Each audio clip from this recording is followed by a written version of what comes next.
재난이죠, 재난. 지금 매일같이 지금 과학자들이 관측하는데 여기저기 금들이 쩍쩍 가고 있어요.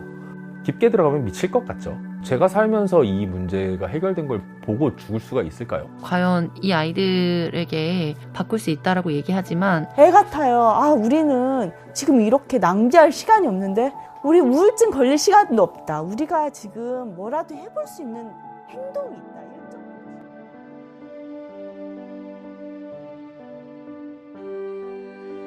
삶이 재난이 된 사람들, 사라지는 세계를 보며 애가 타는 사람들, 내일, 1년 뒤, 30년 뒤, 그 후의 미래를 상상하며 절망하는 사람들, 고독한 사람들.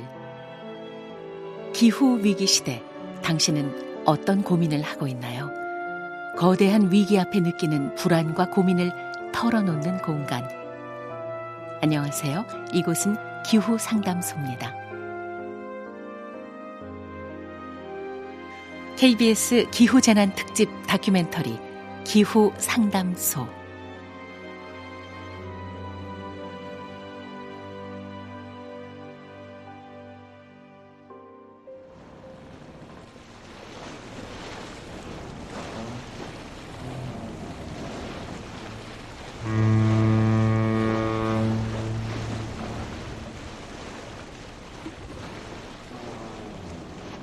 제가 잡는 게 오징어를 좀 잡아야 되는데요. 올해 오징어 전혀 없었어요. 근래 들어서 더 심각한 것 같아요. 올해 들어서는요. 육지분들이 느끼지 못하는 걸 우리는 느끼고 있지 않습니까? 바다가 예전의 바다가 아니라는 것을 누구보다 먼저 알아차린 사람들이 있습니다. 강원도 동해시에서 오징어잡이를 하는 어부 고석길 씨. 예전에 그는 바다를 보며 안심했습니다. 언제든지 일할 수 있는 일터라는 생각에 너른 바다 위 잠시 이일손이 빌 때 시 한 편 읽는 즐거움은 영원할 거라 생각했습니다. 오징어가 올 같은 해는 아예 조업을 엄두를 못 내고 저도 다른 조업을 하고 있었어요. 근데 이게 수온이 높아짐으로 해서 조류 자체가 바뀐 것 같아요. 항상 보면은 이 봄부터 가을 이맘때까지는 이 동해안 연안으로 해서 오징어 어군이 형성이 돼야 되는데 올해는 전혀 그렇지가 않고 엄청나게 먼 거리에서 울릉도 독도 사이로 그 조류가 흘러버리는 것 같아요. 오징어가 회유할 수 있는 그 수온대가요.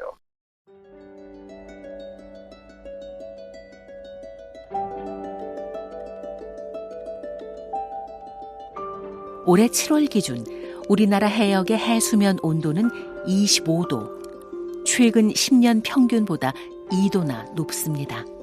그러나 모든 바닷물의 수온이 높아지기만 하는 것도 아닙니다. 동해 바닷물은 평상시보다 1도가 낮아졌습니다. 수온이 점점 올라가 동해 북쪽에서 잡히기 시작했던 오징어는 최근 다시 남쪽으로 서서히 내려오고 있습니다. 어부 고석길 씨의 말대로 조류 자체가 변하면서 바다는 예측 불가능한 공간이 되고 말았습니다. 고석길 씨는 그런 바다를 사랑할 수 없다고 말합니다. 삶에 막대한 지장이 있는 거죠. 이게 내 생활하고 직결되다 보니까 좀 위기감 같은 것까지 느낄 정도예요, 지금요. 가난이 현관으로 들어오면요, 사랑은 창문으로 달아난대요. 어느 정도의 물질적인 여유가 있어야만이 그 사랑도 우러나오는 거 아니겠습니까? 지금 저만의 문제가 아니고 여업에 종사하는 분들이 다들 그걸 느낄 것 같습니다.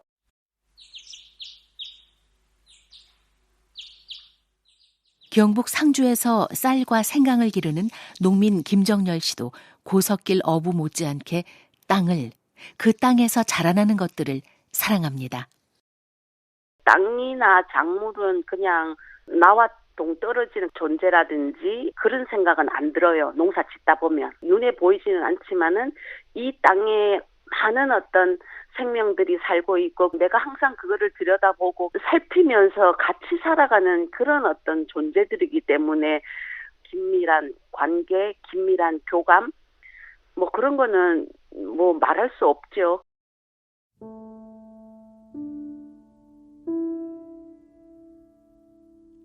김정열 씨가 매일 눈을 맞추며 교감하던 생강은 요즘 자주 뿌리가 썩은 채 죽어버립니다. 올 한 해만의 이야기는 아닙니다. 벌써 몇 년째. 김정열 씨는 마르는 땅을 보며 애가 탑니다.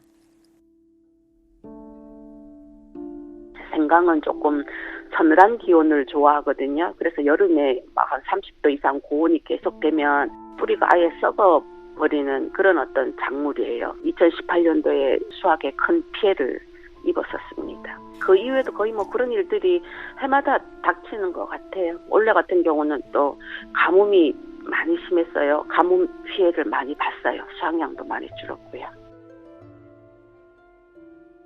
바다를 사랑할 수 없게 된 어부, 사랑할 땅과 작물을 잃어버리는 농민.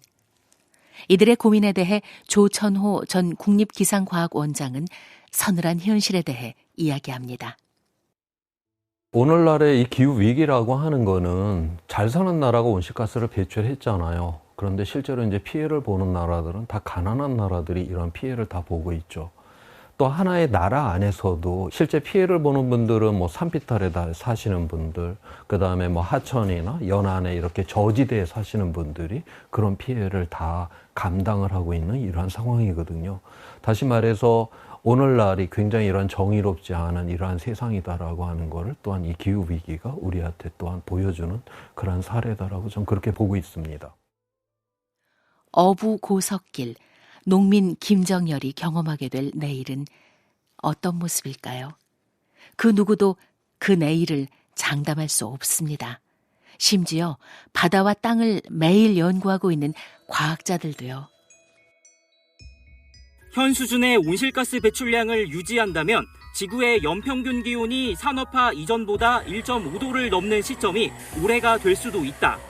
기후변화에 관한 정부 간 협의체 IPCC는 이 같은 내용을 담은 실무그룹 보고서를 승인했습니다. 지구의 온도가 1.5도 높아지면 무슨 일이 일어날까요? 극한 폭염은 8배 넘게 증가하고 집중호우나 가뭄과 같은 기상이변도 최고 2배나 더 잦아질 거라는 분석인데요. 이 IPCC 이 보고서는 전 세계 이 유엔에 있는 이 기후과학자들이 이게 합의를 해야 됩니다. 그러다 보면은 굉장히 보수적인 결론을 내릴 수밖에 없어요. 그러니까 IPCC 보고서에서 지금 이야기를 하고 있는 거는 가장 최소한 일어나는 기후변화다라고 그렇게 봐주시면 돼요. 이건 굉장히 불안정한 상황이기 때문에 우리가 모르거든요. 과학적으로 확실한 것만 갖고 계산을 했었을 때 오늘날보다 몇 배나 더 이런 극단적인 날씨가 이제 증폭을 하게 될 것이고 그에 따라서 농업의 생산량이라든가 이런 것이 지금 줄어든다. 그래서 가장 보수적인 전망에서도 대단히 위험하다라고 지금 보고 있는데 급변적 사태도 가능성이 있다라고 보는 게 타당하다라고 하는 거죠.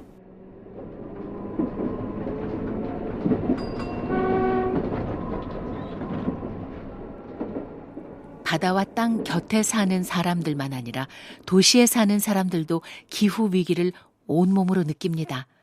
서울 양동 쪽방촌에 사는 박종만 씨 역시 최전선에 선 기후위기의 증인입니다.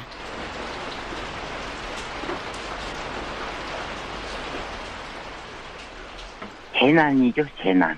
피부로 직접 느끼니까요. 비 오는 날, 바람 부는 날 외출을 못하고 그냥 그 쪽방에서 가만히 있어야 돼요. 그 우리 같은 경우에는 한 층에 화장실이 하나밖에 없어요.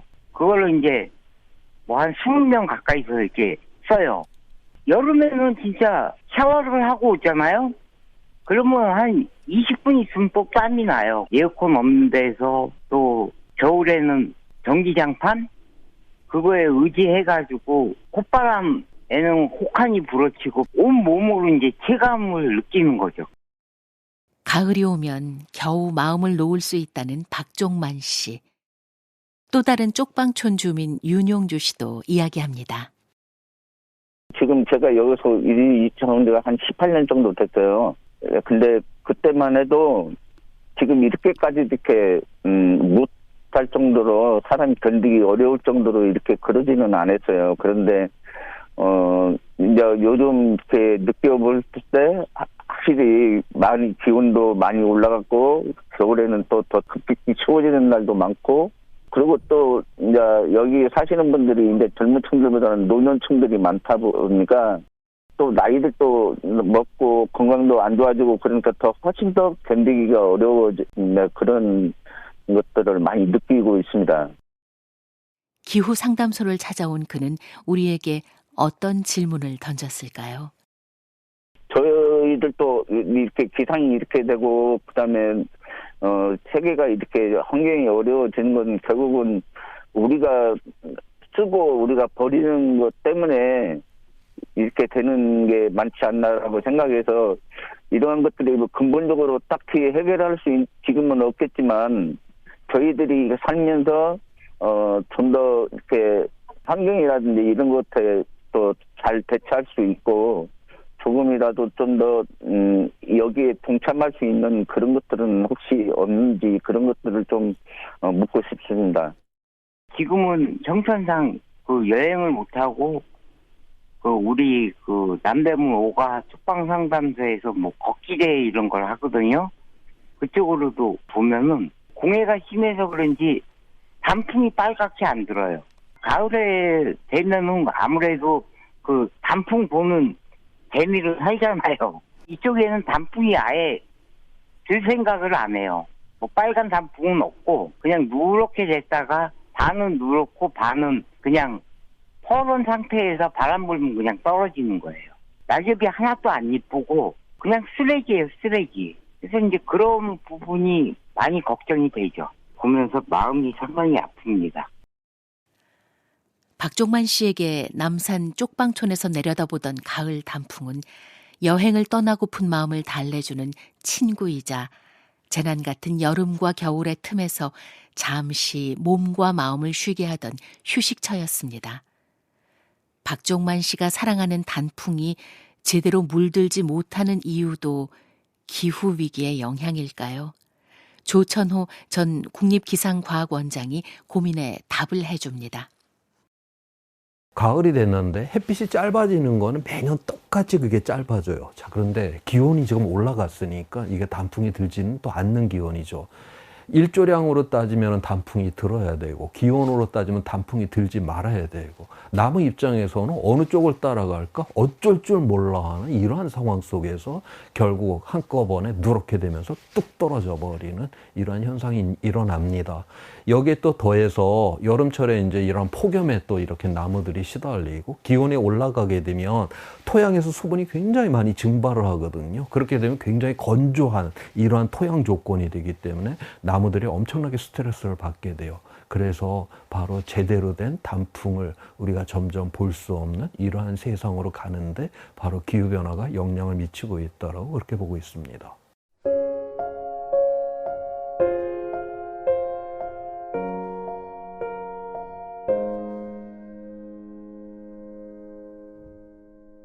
단풍을 점점 볼 수 없는 세상, 상상하실 수 있나요? 그런 미래에 대해 어떻게 설명을 해줘야 할지 10살, 7살 아이와 함께 살고 있는 엄마 조성실 씨는 막막하기만 합니다. 기후 상담소를 찾은 엄마의 고민을 들어볼까요? 저희 아이들뿐만 아니라 청소년 아동들은 이미 기후위기가 어떻게 발생하고 이런 거는 컨텐츠를 통해서 되게 접할 기회가 사실 많아요. 이미 자기의 문제라고 생각하는 부분들이 있고 내가 살아갈 미래는 막 지구도 너무 더워지고 그리고 막 코로나나 이런 질병도 너무 많아져서 어떻게 살아갈 수 있냐 하면서 되게 좀 불안해할 때도 있었거든요. 근데 다만 위기감을 조성하는 게 목적은 아니잖아요. 저는 거기서 되게 딜레마를 많이 느껴요. 아이들이 어른이 되면 지구는 더 뜨거워지고 태풍, 가뭄, 산불이 지금보다 더 자주 일어날 수 있다는 것을 설명해줘야 하는 어른들.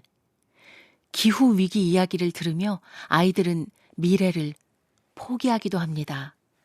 이제 저희 큰애가 10살인데 또래 친구들 한 6명이서 같이 봤거든요. 근데 그 중에 한 명이 우리가 뭐 80살 됐을 때는 뭐 이런 얘기를 하다가 2100년 뭐 정도 되면 나는 결혼을 안 해야겠다 이렇게 말하는 거예요. 11살짜리인데 어차피 저렇게 힘들어지면은 결혼도 안 하고 아이도 안 낳아야겠다. 결혼 안 하고 싶을 것 같아라는 얘기를 11살 친구가 제 옆에서 해서 저 너무 깜짝 놀랐거든요. 과연 이 아이들에게 어떤 우리가 노력하면 그래도 조금 더 기후위기를 지원하고 바꿀 수 있다라고 얘기하지만 진짜로 이 아이들이 맞닥뜨리게 될 미래는 어떤 형태일까 이런 생각을 할 때마다 좀 사실은 큰아이보다 제가 더 좀 암울함을 느낄 때가 많은 것 같아요. 저는 17살입니다. 앞으로 이 기후위기에 대응하기까지의 남은 시간이 8년이라는 것을 알게 되었을 때 저는 매우 깊은 우울감에 빠졌습니다. 나의 미래가 존재하지 않을지도 모른다는 두려움. 지난 9월 24일 열린 기후정의 행진에는 수많은 어린이 청소년들이 참여했습니다. 이윤보다 생명이다. 지금 당장 기후정의. 2019년부터 청소년 기후행동에서 활동을 해온 김보림 씨는 달라지지 않는 세상을 보며 모든 것을 포기해버리고 싶은 심정이라고 말합니다. 이걸 이렇게 하고 있는 게 맞나라는 생각과 우리가 뭔가 놓지 않고 계속 한다고 해서 변화가 생길까? 생각보다 너무 더디고 변화가 없고 무슨 사회적 힘을 가지고 있는 것도 아니고 이게 변화하지 않는다라는 걸 사실 스스로도 잘 알아서 마음을 돌보는 것 자체가 사실 조금 어렵긴 한 것 같아요. 기후위기, 거대하고 막막한 숙제 앞에 지쳐가는 보림 씨. 기후위기라는 이름 앞에 당신은 어떤 모습으로 서 있나요? 이게 그 사람들이 기후위기에 관심을 가지지 않는 이유랑도 사실 비슷한 것 같은데 너무 복잡하고 거대한 문제여서 사실 도저히 뭘 할지 모르겠는 마음이 들기도 하고 아니면 아예 관심을 가지지 않거나 작은 실천으로 일회용품 수거하면 다 끝나는 것 같은 문제로만 가거나 근데 다들 비슷한 얘기를 하는 게 나 혼자만의 실천으로 안 되고 사실 정치적 변화가 있어야 되니까 정책 결정권자들에게 변화를 계속해서 요구를 하고 있는 게 지금의 상황인데요. 이 상황에서 변하지 않는 정책 결정권자들을 움직이기 위해서 저희가 할 수 있는 게 무엇이 있을까요?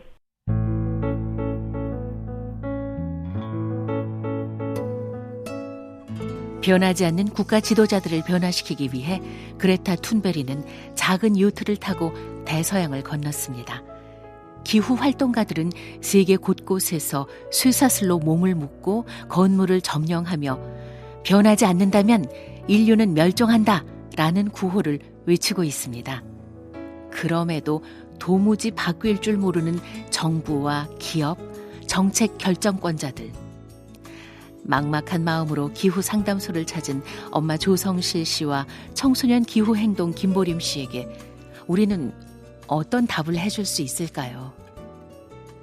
바뀌지 않는 사람들의 마음에 대해 아주대 심리학과 김경일 교수가 이야기합니다. 심리학자들이 기후 변화에 대해서 가장 많이 연구하는 건 이토록 중차대한 문제를 우리가 왜 계속해서 끈질기고 심지어 고집스럽게 외면하는가, 바로 여기에 초점을 맞추고 있습니다. 기후변화에 별 생각이 없다, 별 관심 없다, 바로 내가 보는 세상의 끝이 더 짧기 때문이에요. 세상의 그 끝이 더 멀리 있는 지점, 더 길게 가야 되는 사람들한텐 장기간의 변화, 큰 변화도 분명히 의미가 있지만 자기가 생각하는 그 세상의 끝이 가까운 곳에 있는, 즉 시간이 많이 남아있지 않은 사람들한텐, 그런 사람들한테는 중요한 문제가 아닐 수도 있습니다. 나에게 주어진 유한한 시간. 우리는 그 시간을 타인에게, 우리에게, 더 나아가 미래의 사람들에게 나누어 주지 않습니다. 어떻게 하면 결정권자들이 시간을 더 멀리, 더 길게 바라보게 만들 수 있을까요? 시간이 많이 남아있지 않다라고 생각하는 정치인들에게 더 좋은 환경을 설계하자, 우리의 삶을 더 행복하게 영위하자라고 하는 메시지는 사실 별로 설득이 없습니다. 그것보다는 실손보험처럼 얘기를 해야 되죠. 이런 걸 안 당하시려면이죠. 지금 당장 일어날 수 있는 일, 오늘부터 990원씩 내서 막으세요. 이렇게 얘기해야 되기 때문입니다. 지금 당장 해야 되는 일은 나쁜 걸 막아내기 위해서죠. 그러니까 시간이 많이 남아있지 않은 사람들에겐 그걸 함으로 인해서 참 좋은 게 많다라는 메시지는 별 효과가 없다는 겁니다. 그것보다는 기후변화에 관심이 없는 정치인들의 순위, 명단, 그리고 그걸 제대로 하지 않음으로 인해서 당신들이 볼 수 있는 피해를 더 명확히 알려주는 게 사회와 국민이 더 지혜롭게 그들을 대하는 방법이에요. 한편 이정모 국립과천과학관장은 아이들이 불안해하고 김보림 씨가 막막해하는 이유는 기성세대들이 기후위기 문제를 미래의 일로, 다음 세대만의 문제로 미루고 있기 때문이라고 말합니다. 너무 그 어린 친구들에게 겁을 주고 있거든요. 그러니까 어른들이 오해하고 있는 게 뭐냐면 이 문제는 우리 다음 세대의 문제라고 생각해요. 다음 세대 문제가 사실 나의 문제예요. 내 문제인데 이걸 다음 세대의 문제라고 자꾸 미루다 보면서 야, 너희 때는 큰일 났어. 이런 문제가 생긴 거야. 우리 후세 때는 어떡해. 너희 때는 뭐 이것도 안 되고 저것도 안 되고 하니까 이 사람들 겁이 나는 거죠. 내가 이 세상을 그렇지 않아도 험난한 세상을 어떻게 살아갈 건가 하는 거죠. 저는 그렇게 겁주는 건 의지를 꺾는다고 생각하거든요.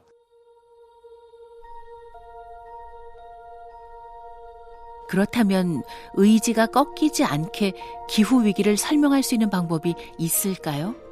겁먹은 아이들을 위해 이정모 관장이 이야기합니다. 론 위즐리 아세요? 론 위즐리?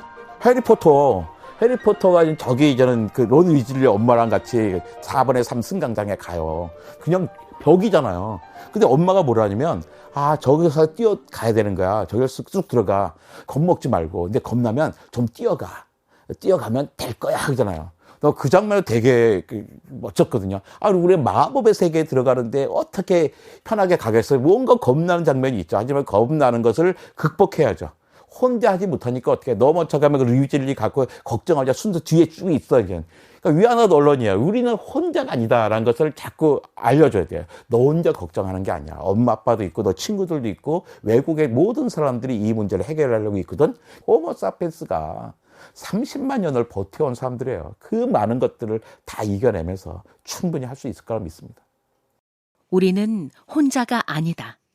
기후위기는 아이들만의 문제가 아니라 지금 우리가 함께 9와 4분의 3 승강장으로 달려가야 하는 일이다. 그러나 우리가 기후위기의 부담을 떠맡기고 있는 또 다른 사람들이 있습니다. 별빛을 받으며 아무도 모르게 홀로 일하는 사람들. 바로 쓰레기를 치우고 분류하고 태우는 사람들입니다. 그중 한 명이 기후 상담소를 찾았습니다. 서울시가 마포구 상암동에 쓰레기 소각장을 추가로 짓기로 하자 이 지역 주민들의 반발이 거세지고 있습니다. 서울시가 주민 설명회를 열어 설득에 나선 3,200톤. 서울시에서 하루에 발생하는 생활 폐기물의 양. 그중 2,200톤은 생활 폐기물 소각장에서 소각합니다. 남은 1,000톤은 그동안 인천의 수도권 매립지에 직매립해왔지만 2026년부터는 법적으로 직매립이 금지됩니다. 서울시는 이 1,000톤을 태울 소각장을 마포구에 만들기로 했지만 주민들은 매일 소각장 철회를 외치고 있습니다. 오갈 데 없는 1,000톤의 쓰레기. 우리는 오늘의 위기를 다른 누군가에게 보이지 않는 곳으로 미루고 있는 것은 아닐까요? 마포구 소각장에서 일하는 쓰레기 소각 노동자 김태헌 씨의 이야기입니다. 쓰레기 수거원, 소각장이나 이런 환경 기초시설에 일하는 사람들, 매립장에서 일하는 사람들 모두 다 이 세상에 있어서는 안 되는 사람인 것 같아요. 대부분 양천 소각장만 빼놓고 나머지 소각장은 수거해온 쓰레기를 받는 시간이 있는데요. 전부 다 12시부터 6시까지밖에 쓰레기를 받질 않아요. 왜 그러냐면 낮에 쓰레기 차가 돌아다니는 걸 좋아하지 않으신데요. 투명인간 취급받고 있는 거에 대해서 마음이 좋을 일은 없겠죠. 좀 많이 서운하거든요. 투명인간 취급받는 것에 서운하다는 김태헌 씨.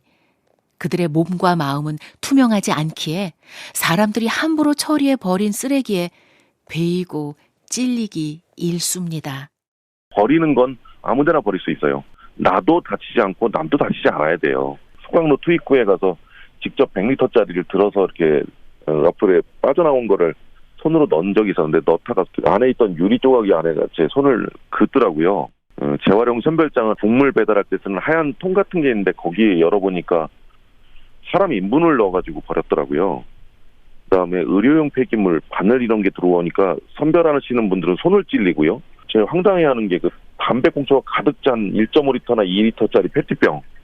왜 그런지는 모르겠어요. 근데 거기다 꼭 굳이 그렇게 해서 버렸어야 됐는지 한 번쯤만 생각하면 될 문제라고 생각하는데 저는 내가 버리는 쓰레기를 다시 마주하는 사람들이 있습니다.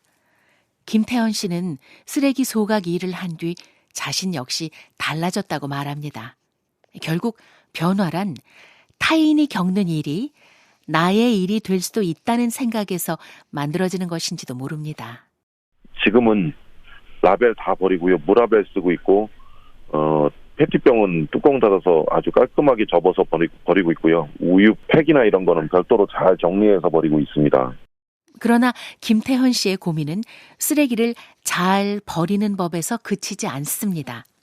쓰레기가 제로가 될 수 있으면 참 좋겠어요. 저도.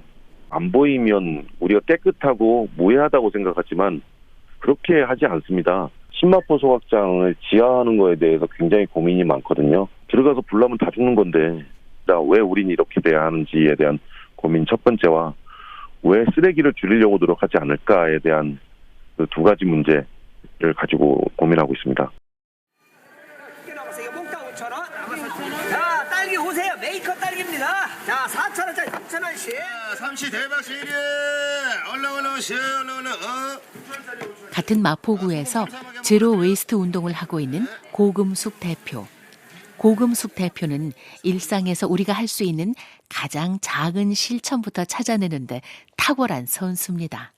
고금숙 대표가 김태현 씨의 고민에 답합니다. 그냥 산술적으로 계산을 해볼게요. 1,000톤을 서울시민 1,000만으로 나누잖아요. 100g씩, 각자 100g씩 줄이면 됩니다. 100g은 일회용 컵, 플라스틱 컵 8개 정도 무게입니다. 라면 한 봉지가 몇 g인지 아세요? 125g입니다.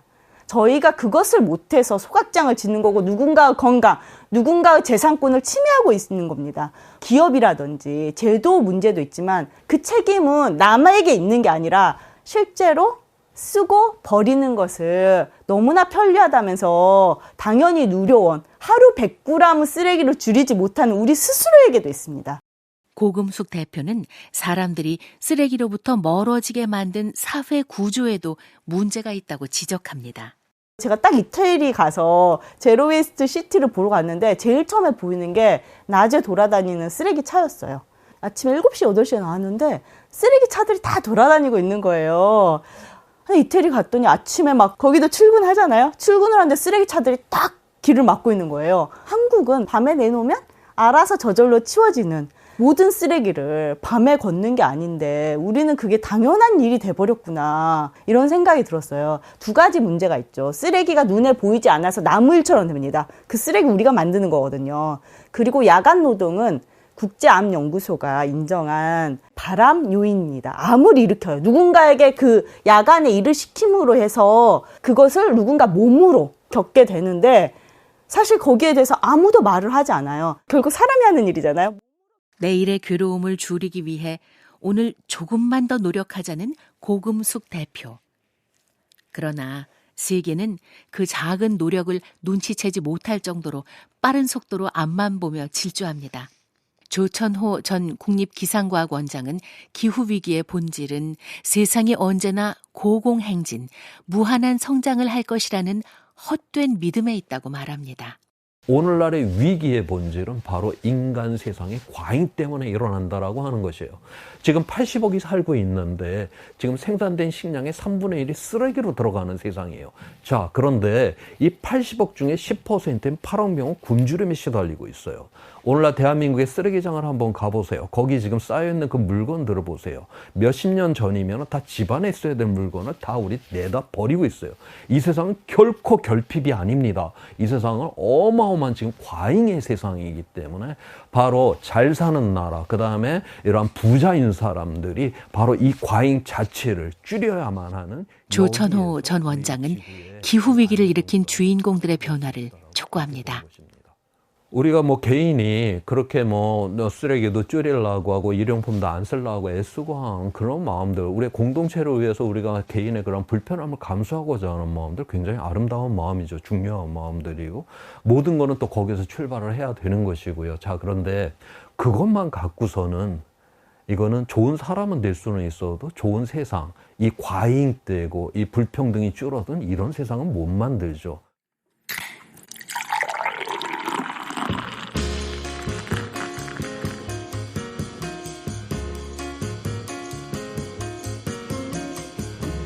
국제개발협력 활동가 오이석 씨는 좋은 사람이 되어 착한 기업을 만들면 언젠가 좋은 세상을 만들 수 있을 것이라 믿은 사람 중 한 명입니다. 그는 빗물을 식수화해 맥주를 만드는 사업을 시작했습니다. 친환경 기업이라는 이름표와 함께요. 빗물, 그러니까 맥주 한 잔을 만들려면 물이 6잔이 필요한데 우리가 이 수돗물을 에너지도 좀 덜 들고 하는 빗물로 바꾼다면 그것으로도 충분히 기후변화 완화의 가치를 좀 둘 수 있겠다라는 생각이 있어서 기후변화에 대응하는 맥주다라고 이제 판촉을 시작을 했었는데, 그러나 오이석 씨는 빗물 맥주를 만드는 일을 스스로 포기했습니다. 그린 워싱. 실제로는 친환경적이지 않지만 친환경적인 것으로 포장하는 위장 환경주의 사업이라고 생각했기 때문입니다. 우리 기후변화에 대응하는 이라는 이 수식어를 사용하면 안 되겠다라는 걸 깨달았을 때였어요. 맥주를 만드는 과정을 쭉 보니까 보리를 만들어서 물에 넣고 끓여서 식히고 숙성하고 병에 넣어서 파는 것이 기본적인 밸류체인인데, 긴 밸류체인에서 봤을 때 물만 바꿔서는 기후변화에 대응하는 이라는 수식어는 너무 과장이었던 거죠. 근데 기후변화에 대응하는 맥주다라는 네이밍을 계속 고집을 한다면 그건 이제 그린워싱인 거다 라고 이제 저희가 판단을 했죠.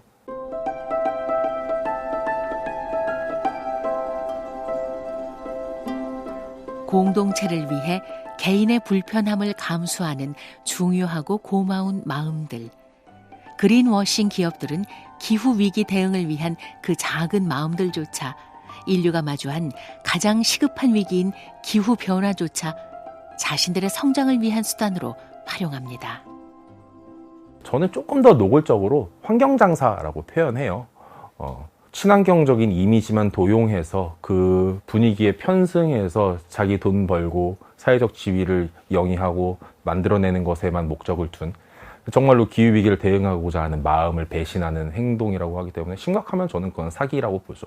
아무도 이 기후위기의 끝을 겪어본 적이 없잖아요. 우리 인류 문명 역사상 가장 맞닥뜨린 가장 큰 어려움인 건데, 이 문제를 같이 해결하지는 못할지언정 우리 친환경입니다, 우리 뭐 에코를 붙이고 기후위기에 대응합니다 라고 과장을 하는 것 자체가 소비자들에게도 혼란을 일으키고 시민들의 관심에도 또 역시 혼란을 일으키고 녹색 전환에도 악영향을 미치기 때문에. 그렇다면 기후 상담소를 찾아온 당신의 마음속에는 이런 궁금증이 생기겠죠. 그린워싱을 알아차릴 수 있을까요? 그린워싱을 알아차리기 위해 우리는 어떻게 해야 할까요? 지구의 관점에서 판단하라라는 거죠. 최근에는 무라벨 생수도 나오기도 하고 있는데, 라벨을 생수병에서 잘 뗄 수가 없어서 이거 잘 떼게 만들어라 했더니 잘 떼게 만들었어요. 그러면서 어떤 회사는 거기에서 한 발 더 나가더라고요. 그 라벨을 떼는 곳에 조그만하게 에코라고 써 있어요. 그러면 그 생수병에서 라벨을 떼서 그 생수병을 산에다 갖다 버리면 그 생수병이 생태적으로 이로운 역할을 하나요? 그렇지 않잖아요. 그렇기 때문에 라벨을 잘 떼게 만든 거면 라벨을 잘 떼게 만든 거지, 에코는 아니다, 친환경은 아니다 라는 거죠. 작년부터 계속해서 우리 사회에서 유행하고 있는 ESG의 관점으로 한번 보면 조금 더 명확하게 볼 수는 있을 것 같아요. 기업들이 하기에 제일 어려운 건 E가 아니라 G거든요. 자기 식구 노동권 보장해주기가 제일 어렵고, 자기 식구 사망사고 일어나지 않게 안전 보장하는 것이 제일 어렵다. 반면 텀블러 쓰자고 외치는 건 너무 쉽다. 그렇기 때문에 G를 못하는 회사가 E를 잘한다? 는 동의하기가 너무 어렵다. 친환경적인 캠페인을 많이 해요. 플로깅도 임직원들끼리 자주 해요. 근데 자꾸 노동자가 죽어요. 그랬을 땐 그린워싱을 분명히 좀 의심해볼 필요가 있다. 그런 회사는 뒤에서 어디 가스선에 투자하려고 있거나 아니면 환경운동가들을 뒤에서 탄압하고 있거나, 그런 회사가 그린워싱을 할 주범일 가능성이 굉장히 높다라고 저는 말씀을 좀 드릴 수가 있겠네요.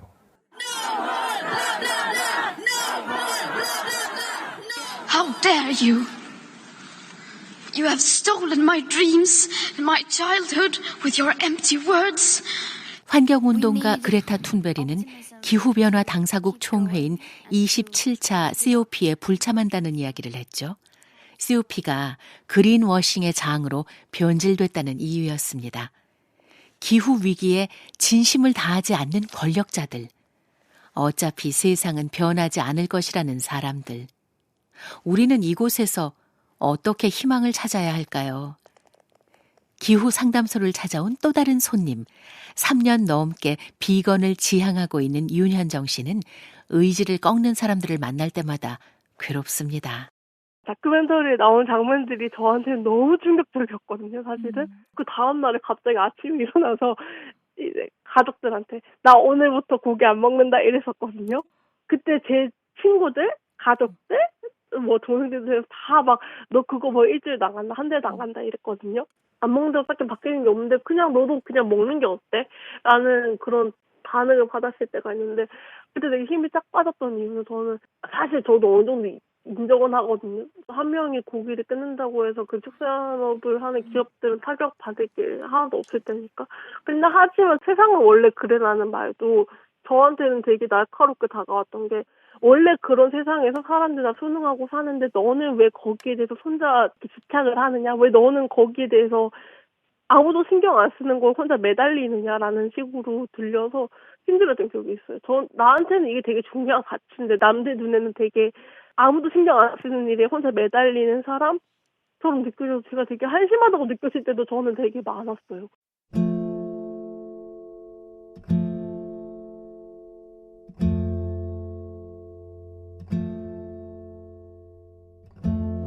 원래 세상은 그래 라는 말을 하는 것처럼 손쉬운 일도 없죠. 그러나 손쉬운 말 한마디로 누군가가 어렵게 만들어낸 용기, 의지, 결심을 허물어뜨린다면 이 세상은 원래 그런 대로 흘러가 버리고 말겠죠. 윤현정 씨는 힘들다고 말하면서도 자신이 하는 행동의 의미를 이해하고 있었습니다. 근데 하지만 저는 단지 우리가 한 명 고기를 끊는 게 그 정도 의미만을 갖는다고 생각하지는 않거든요. 오히려 저는 제가 비건을 함으로써 제 주변 사람들이 변한 것도 많이 봤고 조금 더 다른 생각, 조금 더 채식에 대해서 좀 친화적인 생각을 가진 것도 많이 봤고 그리고 또 한 명이 아니라 한 명이 늘면은 여러 명이 같이 들어가는 거니까 되게 많이 다르다고 생각을 해요. 활동가 오이석 씨도 텀블러를 쓰는 것의 의미에 대해 말합니다. 당장 테이크아웃 하나 안 하는 건 기후위기 대응에 거의 기여하는 바가 없죠. 대신에 텀블러를 활용함으로써 나같이 생각하는 사람들이 모일 수가 있게 되잖아요. 그러면서 나도 텀블러 쓰는데 하면서 사람들이 자꾸 모이게 돼요. 근데 안 바뀌네? 왜 기후위기는 계속 심각해져? 어디에 문제가 있는 거야?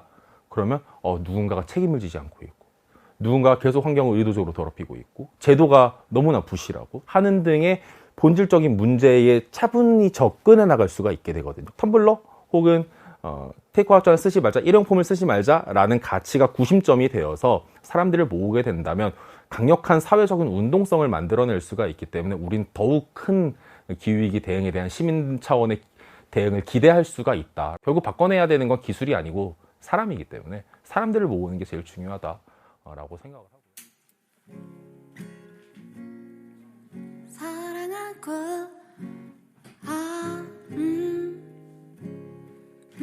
비건 윤현정 씨의 고민에 답을 하기 위해 2018년부터 채식을 지향하고 있는 뮤지션 김사월 씨도 기후 상담소를 찾았습니다. 뭐 하루에 한 끼라도 해볼까? 일주일에 한 끼라도 해볼까? 뭐 이런 식으로 했는데 그리고 제 주변 친구들도 그렇게 시도하는 친구들이 있으니까 제가 마음속에 의지가 됐던 것 같아요. 나 하나 그 키워드가 좀 있는 것 같아요. 근데 나 하나 한다고 안 바뀔 순 있지만 너도 같이 하면 바뀔 수 있거든요. 그러니까 한 사람이 완전 무결한 비건이 되는 것보다 100명이서 어영부영 하는 것이 훨씬 효과적이죠. 당연히. 그리고 그 100명이 1000명이 모였을 때 다른 사회적인 합의나 법안을 변화를 꾀할 때도 그런 사람들의 분위기가 있어야지 변화가 할 수 있는 거고요. 기후위기라는 커다란 파도 앞에 우리는 종종 어쩔 줄 모르는 마음이 되죠. 아예 외면해버리고 싶기도 하고 내가 노력한다고 뭐가 되겠어? 포기하고 싶은 마음도 듭니다. 저희 가족들은 진짜 일회용품 완전 함부로 쓰고 있단 말이에요. 지금 이 순간에도. 저 사람들이 지금 2개 쓰니까 난 마이너스 하나 쓰면은 이런 식으로 좀 생각하게 되는 것 같아요. 너무 슬프지만 네. 약간 다윗과 골리앗 같은 그런 느낌이긴 한데요. 그래도 어떻게 해야지. 해야지 어떻게. 네. 그래도 어떻게 해야지 어떻게. 뮤지션 김사월 씨는 그런 마음을 어루만지는 법에 대해 이야기합니다. 저의 개인적인 생각으로는 저도 어떤 분노나 불안 같은 것에 자주 휩싸이는 사람이었는데 그것이 동력을 일으키는 시간은 생각보다 짧더라고요. 그러니까 분노가 가질 수 있는 화력은 큰데 그걸 지속하는 거는 생각보다 짧았어요. 그래서 내가 왜 분노했는지에 대한 문제의식을 좀 오래 가지고 가려면은 이거에 대해서 조금 차가워져야겠다는 생각을 하게 된 것 같아요. 이걸 오래 하고 싶은 마음이 전 되게 커졌거든요. 안 지치고 오래 하고 싶기 때문에 은은하게 많은 사람들이 하길 좀 바라는 이런 마음으로 제가 할 수 있는 운동을 하고 있는 것 같아요.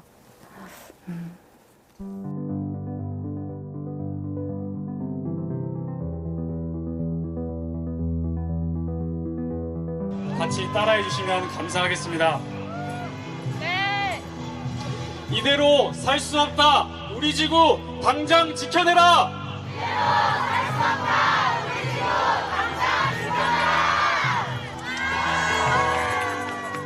자본의 곡간은 온실가스와 함께 축적되었고 그 곡간이 넘치는 동안 노동자, 서민 그리고 취약한 이들의 삶은 질병과 죽음으로 내몰렸다.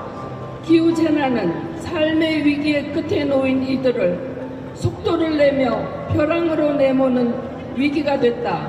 더 이상 화석연료에 기반한 경제성장, 시스템 유지는 불가하다.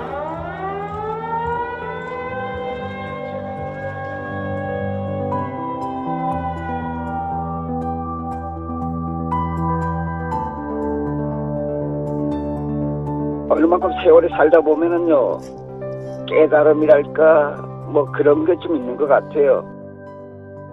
무한대 꿈을 꾸지 않지 않습니까? 나이가 들면은. 내가 조금만 꿈을 꾸니까, 작은 꿈을 꾸니까 거기에 대한 만족도가 좀 더 클 수도 있지 않습니까? 바다를 사랑하는 어민 고석길 씨는 무한한 꿈 대신 작은 꿈을 꾸자고 말합니다. 무한한 꿈이 차고 넘쳐 흐르는 2022년의 세계. 그러나 우리를 지탱해주던 지구는 말합니다. 우리의 세계는 유한하다고. 지금 우리에게 필요한 것은 작은 마음, 작은 꿈이라고 말이죠. 우리가 기후상담소의 문을 연 이유. 서로의 작은 마음을 확인하기 위해서. 그런 마음이 모이고 또 모여야 인류가 마주한 이 거대한 위기를 헤엄쳐 나아가 미래를 만들 수 있기 때문입니다.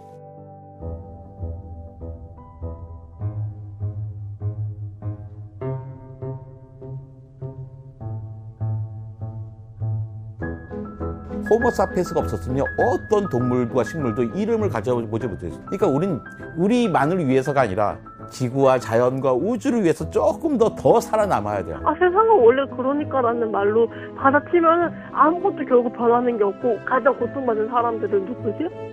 결국은 이 세상에서 살아가야 되는 우리들이 아닌가. 너무 위기감에 함몰되지 않고 우리가 구체적으로 어떤 역할을 하면 이런 위기를 늦추거나 아니면은 더 줄일 수 있는지에 대해서 결국은 우리가 쓰고 우리가 버리는 것 때문에 이렇게 되는 게 많지 않나라고 생각해서 우리만 사는 게 아니라 우리 후세에 또 물려줘야 될 것이고 밖에나마 여기에 동참할 수 있는 그런 것들은 혹시 없는지. 우리는 우주 정 같은 존재입니다.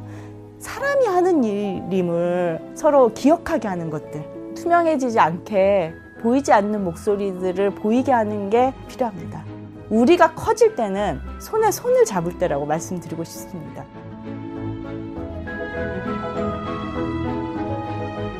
기후 상담소를 찾아온 사람들을 위해 뮤지션 김사월은 노래합니다. 제가 가져온 노래는 너만큼이라는 제목의 노래인데요. 이 노래는 나 자신만큼 소중한 누군가를 생각하면서 만든 노래예요. 사랑 노래입니다.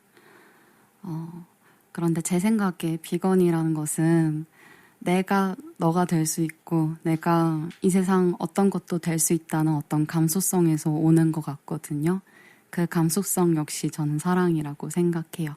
그래서 저와 같은 동료분들께 들려드리고 싶어서 가져왔습니다.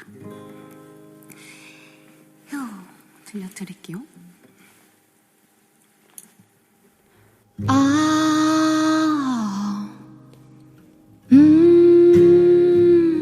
너만큼 사랑하고 싶은 건 찾을 수 없을 거야. 너만큼 아깝고 귀중한 건 해나지 않을 거야.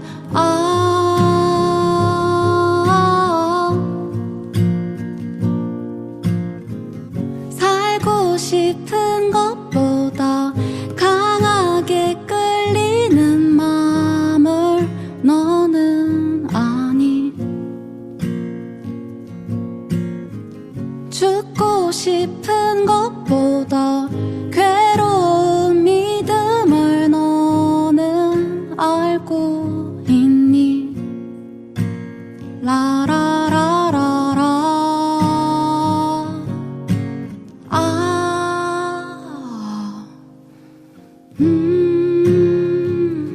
너만큼 아쉽게 떠난다면 잡지도 못할 거야. 너만큼 깊은 자국을 내면 어떻게 잊을 거야.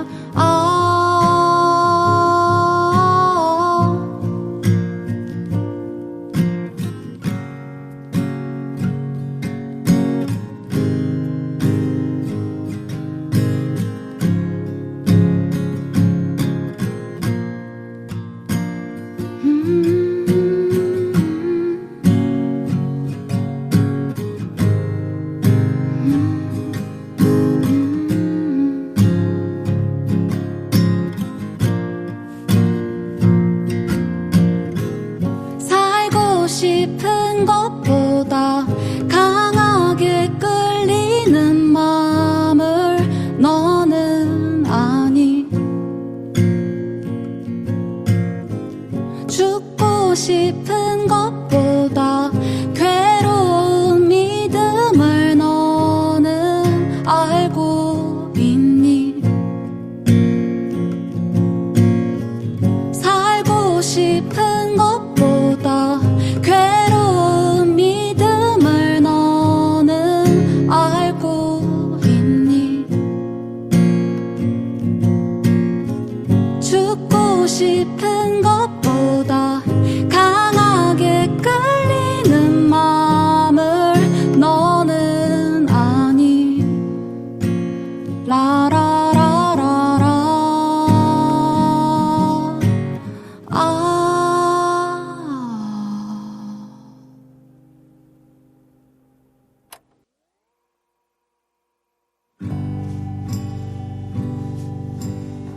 거대한 위기 앞에 쉽게 쓰러질 것만 같은 작은 마음, 작은 고민, 작은 꿈이 모인 곳 기후 상담소.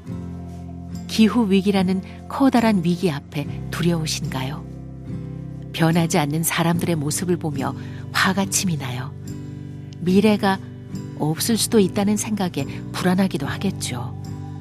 혼자만 노력한다는 생각에 고독하고 외로울 수도 있겠네요. 그렇다면 이곳을 찾아오세요. 더 많은 사람들이 기후위기 대응을 위한 고민을 나누는 날까지 저희는 오래오래 은은하게 기다리겠습니다.